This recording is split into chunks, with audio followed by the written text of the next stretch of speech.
If you're receiving this video, it is because you have made a generous commitment and contribution to supporting the Home Campaign. And we wanted to send out a special update to those of you who are already supporting generously this endeavor, to let you know where things stand, to give you an update of where we are so far. First of all, let me just say thank you. We wouldn't even be having this conversation without you, and it has been wonderful to see our church come together around this, sharing this commitment and this vision that we have. We couldn't do this without you. And I know many of you have given well above and beyond in order to make this possible, so deeply grateful for all of you. I wanted to update you on our progress so far. Advent's commitment to the city and Advent's commitment to securing a permanent home for Church of the Advent has only strengthened since we began discerning this many years ago. Our commitment has only grown. We're continuing to recognize our need for a permanent space and to see that really as mission critical for everything that we want to see happen here in DC as a result of our presence here. We're still seeing this as a place that would become a training ground for spiritual formation, a place that would become a base camp for neighborhood ministry where we can actually put down roots and have a sustained long-term presence in a neighborhood, and seeing it as a launch pad for emerging leaders, both people who will go out and lead other churches that exist, but also, and this is the thing that I get very excited about, a launch pad for future church planters. That is something that is very near and dear to the heart of Church of the Advent, and my hope is that we were able to continue to do that work on the far side of this campaign. Our vision is to have a building that is a visible presence that powerfully signals to the community that we are here, that we are committed, that we're invested for the long haul, to have a multi-generational, long-term commitment to loving the city as long as the Lord has us here. So as of today, our Home Campaign in the bank, we have just around 1.2 million. We have a little over 2 million pledged, and so we're waiting for those pledges to come in. We also announced that we are working with Avison Young. They're a commercial real estate broker. They've helped other churches like Passion City, like McLean Bible. And that was really important to us, to have a group that is very tied into the DC world, but also a group that's familiar with working with churches, because the kind of space that we're looking for has unique challenges associated with it. The decision-making process that a church has to go through that involves often a board or a parish council in our case, or a congregation, that can be really tricky. And so working with people who have that kind of experience is very important to us.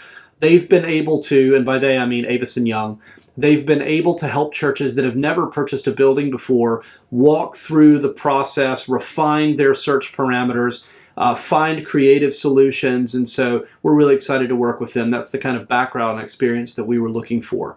The kind of space that we're looking for is honestly kind of a unicorn. In an ideal world, we would have a home that is between 20 and 25,000 square feet that would be located in our target area, specifically south of Tacoma Park, east of the Maryland border, north of New York Avenue, and west of Rock Creek Park. That's kind of our major search area. Not saying that we would never consider something outside of that, but that's really the sweet spot. And as you know, it's a rather large sweet spot, so we're really hoping that something emerges. We want a space that is visible, that people see, they know it's there. We want a space where there is foot traffic, where people are more likely to come in to check things out off the street. We've actually had some people join our church for that very reason since we've been meeting in Tacoma Park, because of the high visibility of Tacoma Park SDA, and that's something that we would love to be able to continue. We want it to be the kind of space that is has parking is a very high priority for us, and so there need to be solutions available for parking. It needs to have reasonable access to public transportation. Within the space, we need the ability to have a sanctuary, an auditorium type space to be our sanctuary. We ideally would like to have office space for meetings and counseling, plenty of classroom space for adults and kids, and also fellowship space. All of these things are priorities for us, and so we're looking for kind of a unicorn. Avison Young is guiding us through their process. First, they came up with a list of more than 50 potential spaces in the district that were for lease or purchase that might work for us, because we are considering a purchase, but also we're open to long-term leases if it makes sense to us, if it makes sense to our team. We are open to that. But they came up with a list of both possibilities, 50 potential spaces.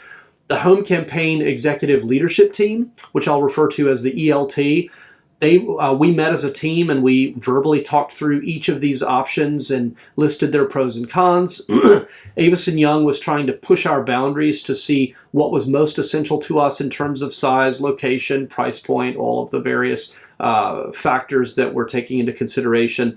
Over the course of the summer, after going through that process and into the fall, the ELT and I went on a journey and toured a whole bunch of potential spaces in Northeast and in Northwest DC. We visited warehouses, we visited office spaces, we visited old churches. Some of these were for sale, some were up for lease. Each space has forced us, as you can probably imagine, to continue to clarify and articulate more precisely what is essential and what is negotiable for us as a church. We are also watching the current market. Many of the commercial developers are taking a step back while interest rates are on the rise, and so we're hopeful that an opportunity might arise as a result of current market conditions. So we're also hoping that that might generate some new options for us. We have not found the right fit yet, and we know that we need to hold in tension the need to be both patient and aggressive. Patient because these things can take time. Sometimes it can take years. Often it takes years for churches to be able to find and secure permanent space.